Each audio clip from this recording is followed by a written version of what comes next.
have converted over to Christianity, but they still had their thinking steeped in the law. And what the writer of Hebrews wants to demonstrate, that they are saved by faith through grace, not by works. And so he gives a resume of those who were saved by faith. If you read the end of chapter 10 of Hebrews, you will hear him quote Habakkuk, that the just shall live by faith. And then he goes into chapter 11, arguing his argument that the just shall live by faith, that all who are saved and all who were saved, they were saved by their faith in God. God was gracious to provide a sacrifice, his son, and through faith in him, they are saved. A little bit of chapter 11 goes over into chapter 12, because chapter 12 begins by saying, therefore, since we have these great cloud of witnesses, let us run with faith this race. And so a little bit of chapter 11 leads over into chapter 12. But we are at this point now. You may be seated, ushers. We are at chapter 11, verses 30 and 31. When I first read these two verses, Dora, I thought they were separate, but they are together. It is about the wall and Rahab. These two verses go together because they fit together. But they're not in chronological order, because the walls, they fall second, and then Rahab does what she does first. Because if you read the book of Joshua, the story of Rahab is in chapter 2. The falling of the walls is in chapter 6. But the writer of Hebrew wants to demonstrate that even in chapter 2, before the walls ever fell, the Canaanites who were behind the walls of Jericho, they were afraid even before God got them to the place where he was going to get them to get the victory that he was going to give them. And really, I'm trying to explain to you, my brothers and sisters, God can be ahead of you before he get you to where he's going to get you to give you what he's going to give you. The victory was declared by Rahab, because if you read chapter 2, you will discover that Rahab said to those witnesses, we are already scared. If you go around verse 10, she's going to say the reason why we're scared is because we know what God has already done. He delivered you out of Egypt. He brought you over the Red Sea. He destroyed your enemies, and he took down the two kings of the Amorites, and we know we're next. And so the victory was declared in chapter 2 by a Canaanite woman who was a Gentile. And that's one of the reasons why the writer of Hebrews puts her in this narrative, because it demonstrates how God does what he does. And that's why I wanted to entitle this sermon, Faith to Do It God's Way. And really, my brothers and sisters, I really need to stop and explain this to you. These two stories are about how God decides to do what God is going to do. He doesn't do it our way. He does it his way. And you need to develop a kind of faith that trusts God to do the things he's going to do in your life his way. Not your way, but that's his way. And so I really want to look at that. I want to give some time and attention to examine these two stories. One of these stories is in Joshua chapter 6. The other one is in Joshua chapter 2. And Joshua is the book of transition, because before now, Moses is the leader. But Moses dies, he gets to look over into the promised land, but he doesn't get to go in. And that's significant, my brothers and sisters, because that is when we have a transition of leadership. God decides now Moses is dead, Joshua is the leader. And God promises Joshua that as I was with Moses, so shall I be with you. Now let me explain this to you, because this is where some of you all are in your journey of faith. From Egypt to the place where they are now, they had to come by faith. But now where they go when they cross the Jordan, They don't just need faith, but now they have to fight. Because part of the way they came by faith. Now they're at the place on the north side of the Jordan, they had to fight. But on the south side, they also had to fight.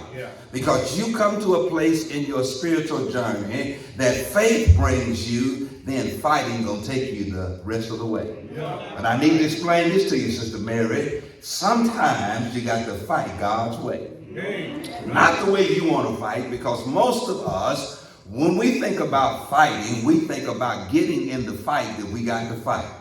But in these two stories, God's going to do all the fighting. He's going to give them a way. He's going to take them to victory. And their involvement is going to be very little. Because you're going to see in this story, especially in Joshua chapter 6, you're going to see God tell them not to sharpen their swords for warfare, but he's going to tell them to sharpen some flints, and that's a rock for circumcision. Because before you go to battle, there must be consecration. And consecration literally means those who didn't die in the wilderness were born in the wilderness. They had not yet been circumcised according to the covenant. And so he sharpened the rocks so that those who survived the wilderness could consecrate themselves and be circumcised. And next, after circumcision, they had to observe the Passover. And so there was consecration before there was warfare. And the significance of that circumcision was cutting away a piece of your flesh. Cutting away a piece of your flesh, because it literally symbolizes that the reason why God can't do what God wants to do in your life his way is because your flesh get in the way. And I wish I had time to preach in here. Y'all got to see the narrative, because in chapter 6, he's going to tell Joshua, circumcise them first. And then observe the Passover, because the Passover symbolized that your bitterness was taken care of by God. In Exodus chapter 1, they are reminded that they were the ones crying to God. God was the one that heard their cry, and God was the one that came to Egypt and got them out. And Rahab is going to remind them, we know God's history with y'all and y'all's history with God. And Rahab is going to tell the spies that Joshua sends into Jericho to spy out the Canaanites. She's going to tell them, we already escaped. The king's already escaped.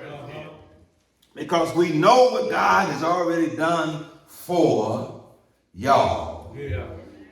I don't have time. If I had time, I'd really get into it and explain to you the context, the history of this particular narrative, so you can really understand what this particular text is saying. She's going to really be a symbol of already the fear that existed in these Canaanites who lived behind these walls. And I need to explain this to you, my brothers and sisters. You know what stood in their way to getting to the promised land? It was these kings, and God had already defeated two, the kings of the Amorites. He'd already defeated. Now they're at Jericho, and that stands between them and their promise. And what stood between them and their promise? Walls. What stood between them and their promise? People. And God had to defeat them both, because they couldn't go to the next level until God tore down the walls and took away and destroyed the people. And my brothers and sisters, whatever walls that are in your way, God's going to get rid of. Whatever people that are in your way, God's going to get rid of. He's going to tear down the walls that get in your way,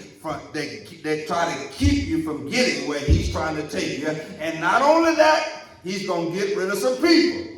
Some people that are in your way of getting where he's trying to take you. And let me tell you, really what I'm trying to argue to you and propose to you in my thesis statement is this. He's going to get rid of the people and he's going to tear down the wall, but he's going to do it his way. Because uniquely in the text, you're going to see all through the journey from Egypt to the promised land, God is working. They are They have faith in God. They're trusting God to do it his way. But the only person that got in God's way when God wanted to do it his way was the only person that didn't get to go see the promised land. I'm trying to stop and explain something to you. Everybody else was accepting God's way, but the person God called, and when God told him to do it a certain way, he did it his way, and God said, you disqualified. I'm going to let you look at where I was going to take you, but you ain't going to get there. And I'm telling you, when you get in God's way, start doing things your way, you might disqualify what God has prepared for you that you hadn't seen and that you have not experienced. And the reason why you didn't get the promotion on your job is because you're trying to do it your way. The reason why you didn't get the blessing that you was expecting and that you wanted, it might be that God let you look at it but never had it. And some of y'all wonder why you done hit a glass ceiling. You just like Moses. Speak to the rock, but in frustration, you decide to. And God said, disqualified. Look at it, but you will never live in it. But in this particular case, Joshua is going to take a different approach. Because in Joshua chapter 6, God's going to defeat the enemy, which are the Canaanites behind the walls of Jericho. But in order to get to the people, he got to first tear down the walls. And I sure feel like preaching because I've seen this live in my own life. That God tears down walls, God gets rid of people, and listen, you'll go over the walls and you'll go over people if you do things God's way. Faith to do things God's way. Man, I don't have time because I could really just preach this sermon and make a whole series out of these two verses. But I want to explain to you this, my brothers and sisters. God's going to do it, but not your way. He's going to do it his way. Now, what these two verses is about is you having the faith to believe that God knows what he's doing.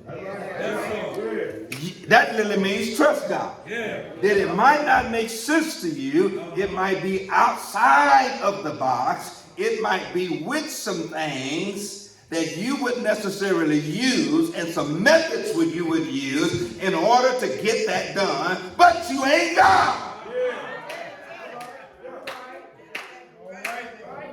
Because it looked like in chapter 6, God should have told them to sharpen their sword. But he didn't. He told them to sharpen their knives. And you know the difference between a knife and a sword. A knife cuts things small, a sword cuts things big. You don't fight with a knife. You fight with a sword. They had an enemy in front of them, and they had defeated their enemies in warfare. But now God was going to say, this time we're going to do it different. And I need to explain and really give this to somebody. The way God gives you victory one time is not going to be the way God gives you victory every time. God can change his approach and getting you where he's trying to take you, and he can do it completely. All I'm trying to explain to you, Chuck, is God will change up on you. Sometimes he'll take you through the front door. Sometimes he'll take you through the side door. Sometimes he'll get you through the back door. Sometimes he'll get you through when everybody's looking. And sometimes he'll get you in when ain't nobody looking. I'm trying to explain to you, he'll get you in. His methods change. And this time, the other two kings might have been victorious because they got it through warfare, fighting. But God got a tendency to switch things.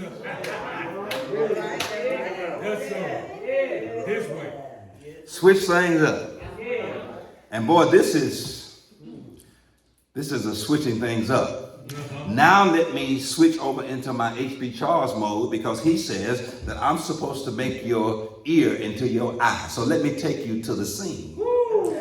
They've already conquered the southern side of the Jordan River, the enemies, the two kings. Now they're going through the water onto the southern side.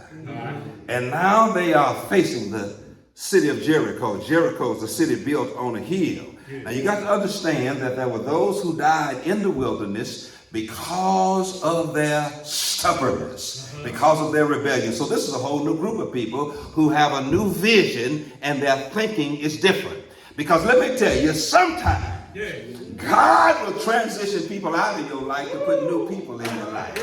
Because I'm telling you that Joshua couldn't have led those who were led by Moses because their thinking was messed up. So he was leading a whole new generation. People can get set in their ways. And when God wants to take you to another level, you're going to have to leave them behind. And so this is a whole new group that Joshua is leading. And so the city of Jericho, on this other side of the Jordan, a city on a hill, they heard of the reputation of God. Now I really need to explain to you in chapter 2 of Joshua what Rahab was talking about, not the reputation of Joshua in his armies, but she was talking about the reputation of God. And let me tell you, when people know the reputation of God in your life, your activities, your circumstances, listen, an intimidation factor automatically sets in when they know how God is show up and show out in your life, and they know God is with you. She was talking about God's resume, not their resume. She never mentioned Joshua in chapter 2. She never mentioned the armies of Joshua, but she was talking about God.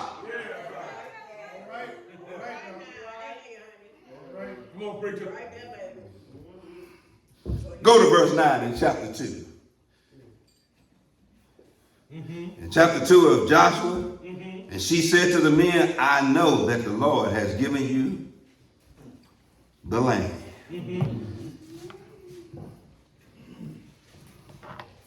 That's what she said. And then she says in verse 10 of Joshua chapter 2, for we heard that the Lord dried up. She still ain't mentioned Joshua. She's talking about the Lord, because what she does in chapter 2, she lays out the Lord's resume on the behalf of his people. And I guarantee you, somebody in here, if folk knew the Lord's resume in your life, and they knew how you got what you got, and have gone where you are, the Lord did. It's the Lord that stepped in and did what you couldn't. And then she even gonna mention God's resume when it comes to warfare, because it was the Lord who took out the two kings that were before us. And really what she said to him, and we know we on his shopping list. And we next. And so Rahab was able to go ahead and draw the conclusion to a matter that hadn't yet happened. And I'm telling you, my brothers and sisters, some of y'all got a battle you hadn't even come to yet. But the fix is already in. God has already said you were going to.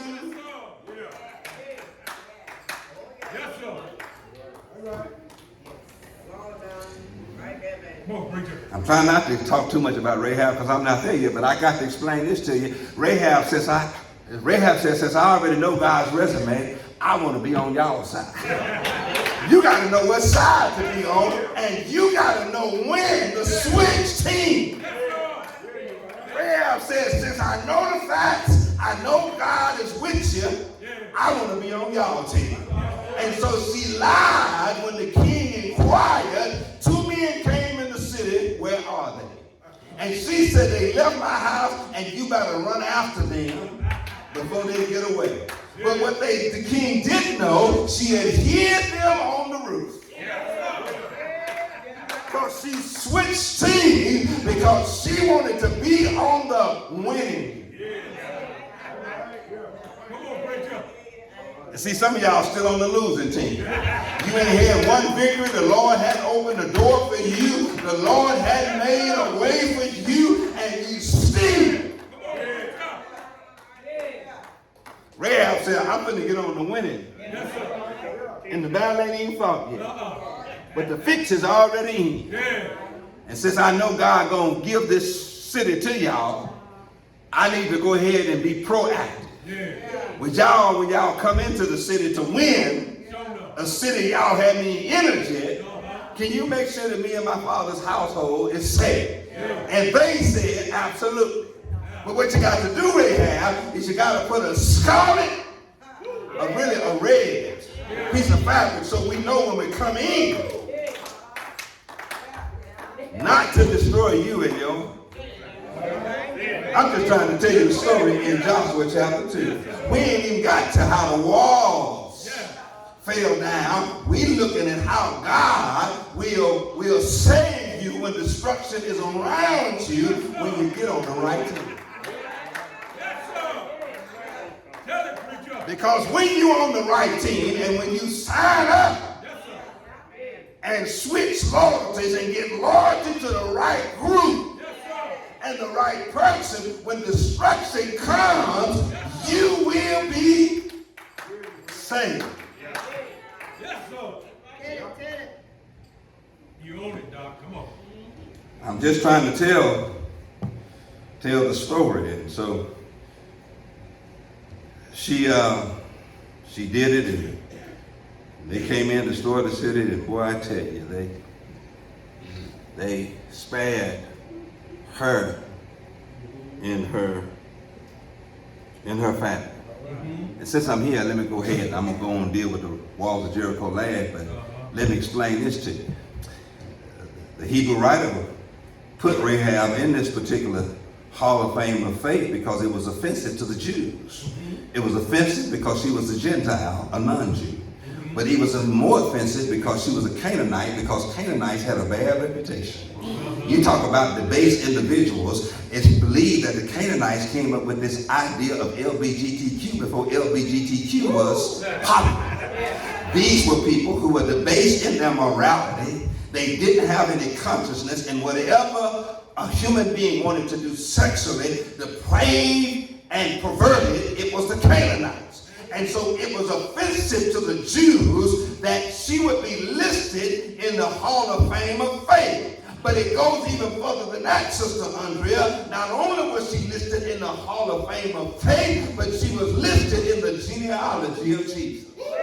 Because let me tell you, when God do it his way, he will put in your story whoever he wants to put in your story. You might not like who he wants in your story, but he'll put them in your.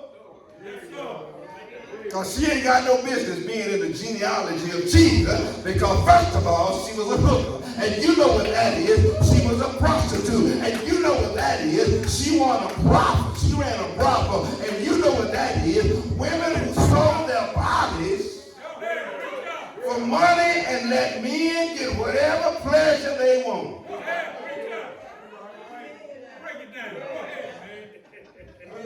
That's who she was.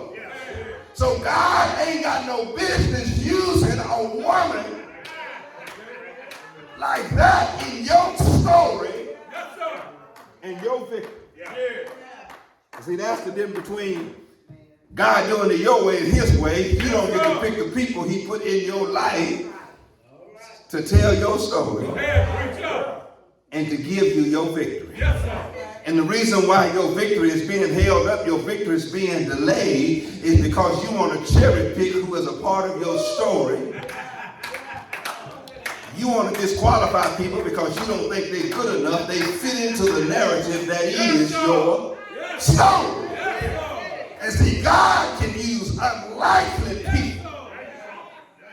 And the writer of Hebrews intentionally put Rahab in Canaanite and Gentile, non-Jew.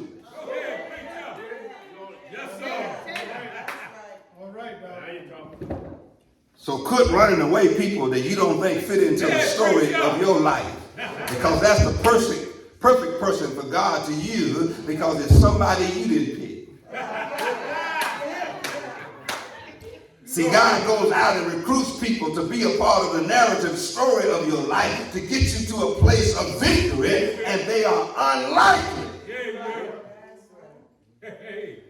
And I can give you a good indication that they might be a perfect fit for your life, because don't nobody think that you ought to give them any time and attention, and they disqualify them based on what they think.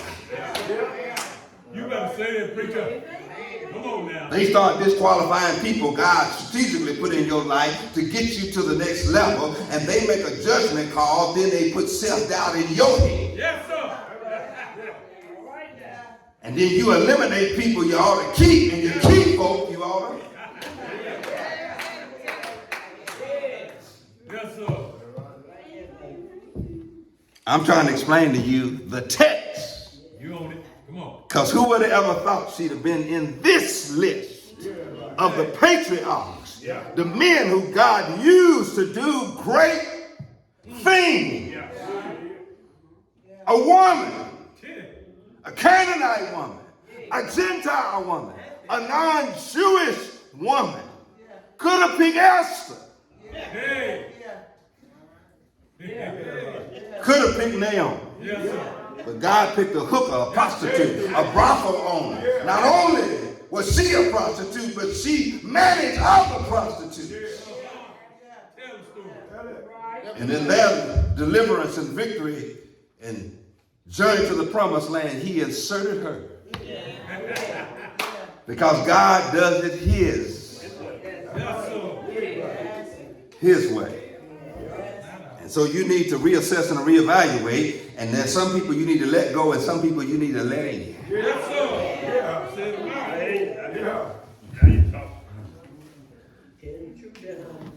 Because there's some people God send you to, and you don't know why he's sending them. Sending you to them. And these spies didn't realize what God was doing until they got there. And when she started talking, they realized we in the right place.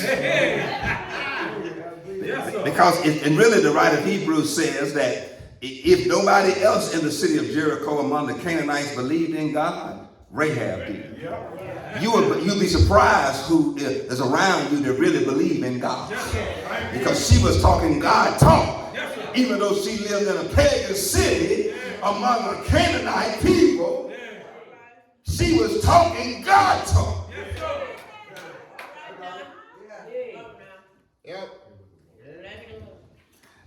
Now, let me get to Joshua chapter 6, and let me tell you this story about how God secured this victory for them with their involvement, but without their involvement. Because, see, sometimes all God wants you to do, and Sister Jefferson, this is going to blow your mind.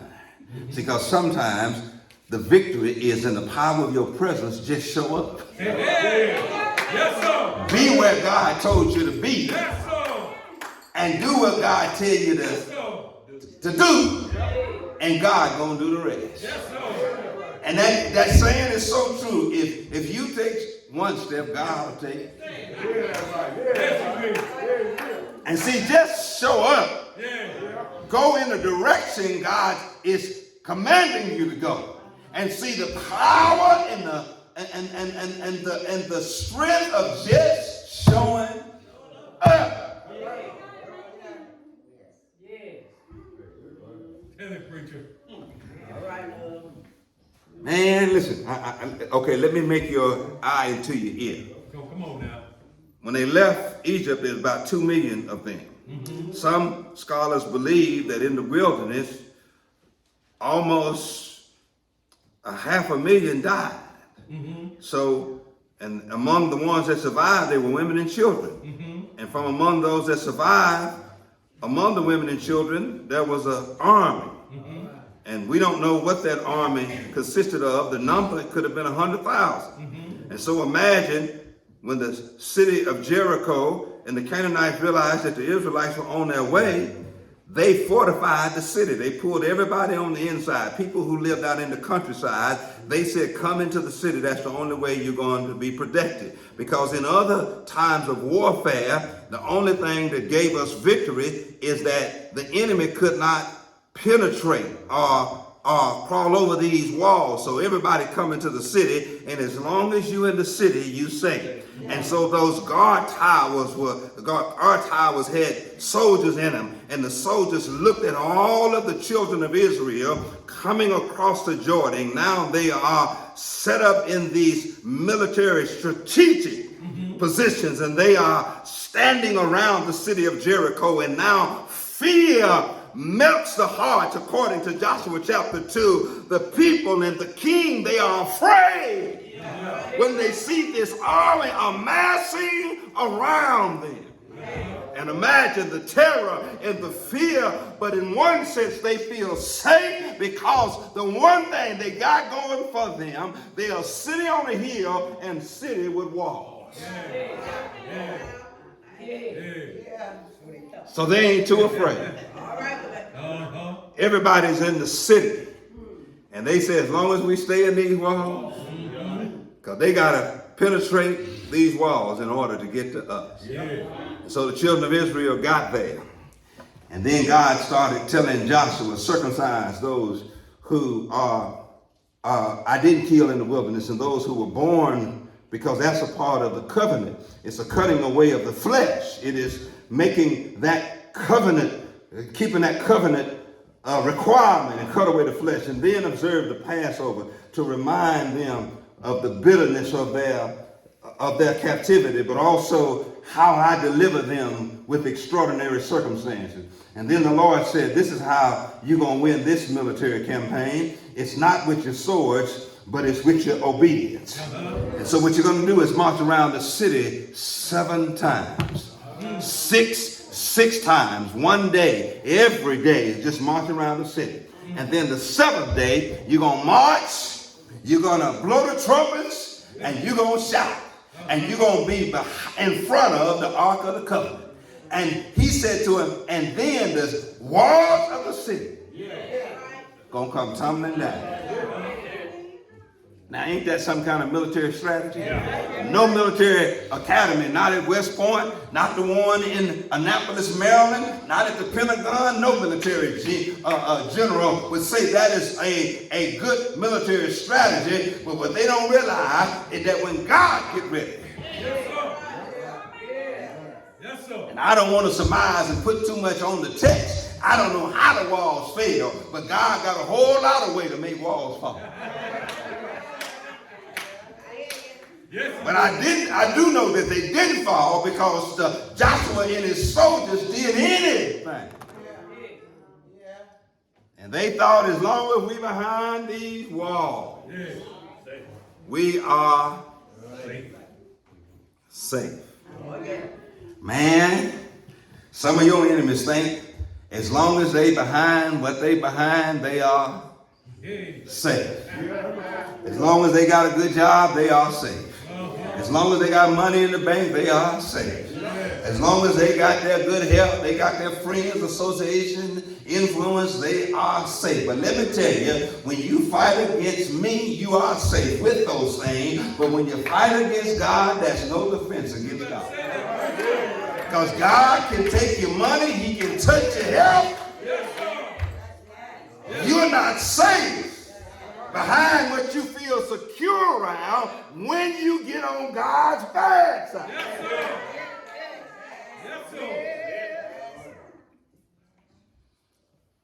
So I'm finna close because I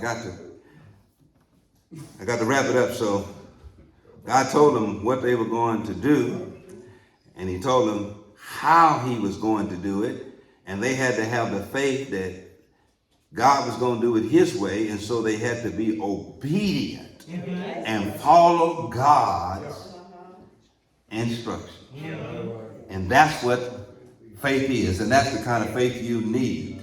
You got to let God do it his way, but the way you let God do it his way is to have faith that God's going to do it the way he said he's going to do it. Even though you don't agree that would be the best circumstance in this circumstance, you ain't God. Amen. Amen. Man, if I had time, I'd explain to you what limitations are. Limitations are simply, limitations are what you and I experience. First time we live in time, we are made of matter, and we have to exist in space. But the God we serve is not affected by time, is not made from matter, and doesn't live in. Yes, Lord. Yeah. Come on, preacher. All right now. So he said, this is how you gonna do it. You're gonna march around the city 6 days. One time, just march. And I tell you, can you imagine the guards standing up on the guard towers, the people in the city thinking, all we have to do is wait them out. Because they ain't strong enough, they ain't powerful enough, they're not strategic enough to overrun these walls. So we safe. They had plenty of food, they had plenty of water, and they had already set up for a long military campaign. And so they sat inside the city feeling pretty good about themselves, because all of Joshua and his soldiers are doing is walking around the city. Yeah. Just walking around the city. Just walking around the city. That ain't nothing for us to be upset about. Y'all go on with your normal routine. They just walking around the city. And so life went on as normal and as usual. But the seventh day, they heard a sound. Because the Bible says they started blowing trumpets. They said, wait a minute. For 7 days, for 6 days, they've been quiet. Because let me tell you, brothers and sisters, just because things are quiet don't mean God ain't got a plan. Up, hit, sleep. But listen, the sound started, that's when God started. And I don't want to impose too much on the text, because some apostolic Church of God in Christ, some of these New Age contemporary preachers would tell you that they started shouting and their praise is what brought down the walls. But that is a overreach. That is eisegesis. That's not in the text. It wasn't their praise, it was their faith. Because praise don't bring down walls, faith. And they tell you praise brings down walls, because they want you to get excited and they want you to speak in tongues. They want you to sing, and you can do all of that. And if you ain't doing it God's way, it don't matter.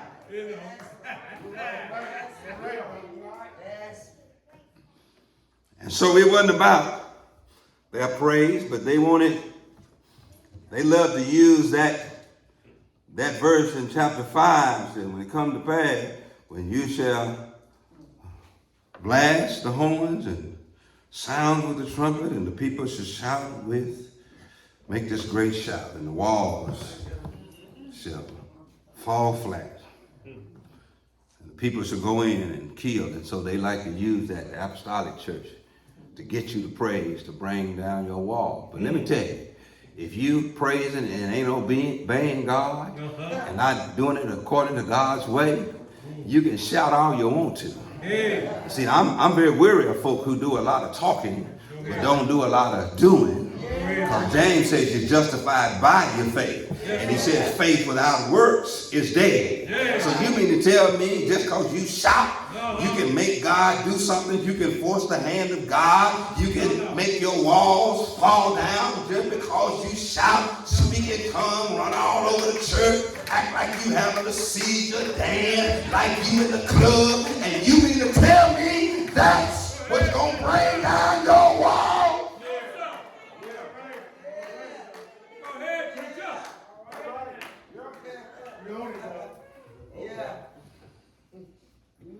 That's an over interpretation of their victory, because the instructions are very specific. You shall march around the city. All, verse 3, all you men of war, you shall go around the city at once. This you shall do for 6 days. And the 7 priests shall bear 7 trumpets. And they walking before the ark. the seventh day you shall march around the city 7 times, and the priest shall blow the trumpets. Now see, can I explain to you how they love to misinterpret this verse? They act like that. When the music starts, you're supposed to start dancing. But if you really got it like you say you got it, you don't need no music. When I think about the goodness of the Lord and all he's done for me, I don't need no music. If the organ don't play, I can still get my praise on. When I think about the goodness of the Lord, if a choir don't sing, I can still get my praise on. And listen, I don't dance the way you dance. You might get up and dance and shout. Sometimes when I feel it, all I do is wave my hand. Sometimes I just cross my hands and shake my head. Something has gotten all over me.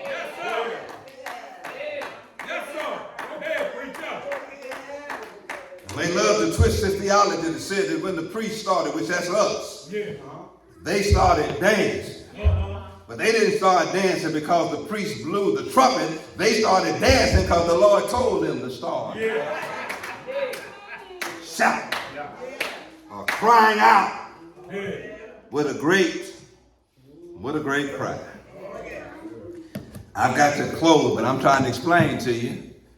That's how the walls came falling down, because of their faith to do it God's way. So what's the practical application, Pastor? Because I told you about Rahab. She was somebody that they didn't think God should use or could use. But God put her in their story of deliverance to get them over the walls, through the city, on their way to the promised land. Quit discounting people that God bring into your life, because that might be the very person God decides to use. Now, they might not be palatable to you. Palatable literally means they might not taste good to you, but I promise you they're good for you. Amen. Do I have any witnesses in here? So you got to make sure you keep certain people in your life, because God wants them to be in yours. That's lesson number 1. And Rahab, because of her faith, she switched teams in the middle of the game, especially when she looked at God's resume. Now, I don't really want to pose too much wonder on this particular text, but when you see how some folks survive in spite of what the devil put them through, what you put them through, what their circumstance put them through, and they still standing, you ought to leave them alone. Because you ought to know that there's something on them, something with them, something keeping them. All the hell they done been through. And you need to say, man. And then she switched team, and she got saved, her and her whole family. And then this Joshua guy, it doesn't mention Joshua, and it doesn't mention Joshua by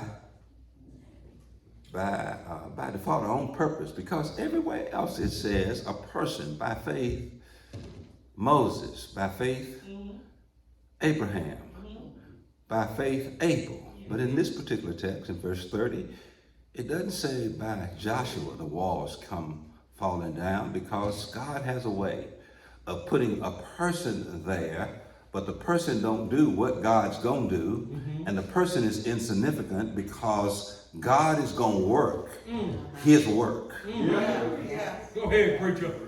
Yes, sir. And Joshua didn't give them the victory. The walls being tore down gave them. Yes, sir. And the walls came falling down because of what God did, and because of the obedience of those to whom God, you got to know when to shout. And see, let me tell you, I'm just trying to explain to you why Joshua's name is not there, and it's by faith the walls of Jericho came crumbling down, because Joshua did it God's way. Even though in other times, He led his army into military campaigns, and they, by the sword, were able to defeat their enemies. And God changed the game right in the middle of the game. And see, some of y'all can't see what God is trying to do because God is doing it a different way. God has switched it up. You used to just walking in the front door, but now he said you're going through the side door. You used to coming through the side door, but he said, no, this time you're going through the back door. And that God does have a history in the ministry of Jesus Christ that when you can't get through the front door, the side door, the back door, God will tear out the roof. Because you remember they couldn't get the man down into the room where Jesus was. The Bible said they couldn't get through the front, the side, or the back, and the Lord set him on the roof. And he tore the roof off to get that man in that. That's right. And God will switch it up. Yeah, he will. Switch it up on you. I'm going to tell you this story now. I'm going to challenge H.B. Charles again. Is give you a story. Yeah. A story that fits this particular narrative. And I'm going to my seat. Judge Ricky Thompson. Judge Richard Thompson was a justice court judge in Tupelo. And we have a sheriff, I'm not going to call his name, but he's not friendly to Ricky Thompson. And he didn't like Ricky Thompson's ruling sometimes in some of the cases that came up before him. And so he became the nemesis, the enemy, the adversary of Judge Ricky Thompson. And so eventually he got Judge Ricky Thompson brought up on some charges. And so we went before the judicial board. The judicial board voted that he could no longer be a judge. And then they stripped him of his judicial credentials because of the sheriff of Lee County. And the sheriff of Lee County thought, man, I got him. He think he can stand up against me. I'm the sheriff. He's just an African-American judge. And he didn't do it the way I wanted to do. He didn't become my patsy. He didn't become my flunky. He didn't do things in my favor. So he gone. And so he got him fired as a judge. They stripped him of his judicial credentials so he could never be a judge again. But what he didn't know, that wasn't where God was trying to take him. Yeah. That's where God took him. And so now that same Judge Ricky Thompson, who was justice court judge, is a congressional representative in the House of the legislature in the state of Mississippi. And so now the same sheriff that got him fired got to go to him to get some appropriations for his own department. Because let me tell you, sometimes when it looks like it's a roadblock for you, it ain't for God. Because God got a way of taking roadblocks and disappointments and using them for his. Ricky, I hope you're listening to me. Because I told you God wasn't through with you because your enemies overtook you because you cannot get in God's way. He was Judge Ricky Thompson. Now he's state representative. Ricky Thompson. And that same sheriff had to see him defeat his best buddy. Because when God set your success in motion, there might be some setbacks. But the setbacks, and I know this is a crusade, is a setup for your promotion. Some of y'all know what I'm talking about. Because where one door shut, God had another one open. Where one thing that was done to try to impede God, step in. And you are right where God was trying to tell you. You might not like how God done it, but God has done it. And I sure feel like preaching because I'm simply trying to tell you, God ain't finished with you yet. You are on the potter's wheel. And it looks like you're cracking and you're broken. And there is some flaws in you, but he sent Jeremiah down there and said, don't pay attention to the clay, but pay attention to the potter. The potter gonna take the same clay And he not gonna throw it away when it's broken and when it's flawed, but he gonna destroy it. But not to destroy it, to throw it away, but to destroy it, to build it back up again. And he said, just watch that same potter with the same clay, how he's going to remold all of the imperfections out of it. Mold all of the cracks out of it. Because eventually that clay is going to be put in a hewn that's going to provide heat, that's going to harden that clay. Every head bowed and every eye closed. I'm telling you, please be patient with me.